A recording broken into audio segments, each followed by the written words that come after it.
Hvað breytiþáttur og hvernig virkar hann?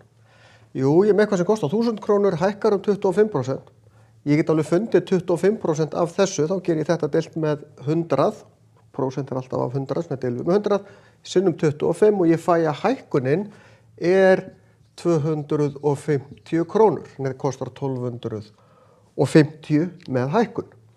En þetta ekki alltaf svona hugarhengur. Þannig í staðinn fyrir að finna 25% og leggja það við, eins og ég var að gera hér, þá ætla ég að gera, þetta 100%, þetta 25%, samtals þetta 125%. Og í staðinn fyrir að gera þetta deilt með 100, þá ætla ég að gera þetta deilt með 100 sinnum þetta hérna, þannig að þá þetta 1000 sinnum 1,25. Þegar ég breyti prósentu í tugabrót, þá deili ég alltaf með 100.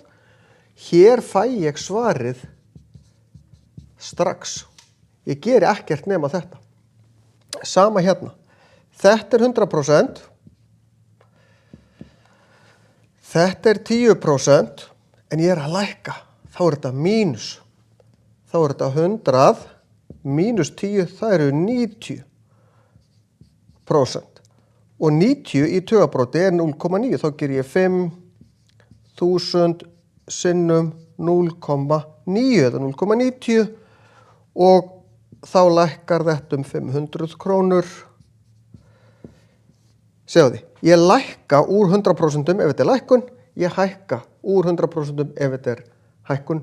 Síðan ger ég bara þetta deilt með 100 sem auðvelt, þá ég bara að færa kommunum 1-2 sæti, 1-2 sæti og svo margfalda ég. Þetta rosalega fljótleg og einföld leið til þess að finna breytingu eftir annarkvort hækkun eða lækkun þegar við erum að vinna með prósentur.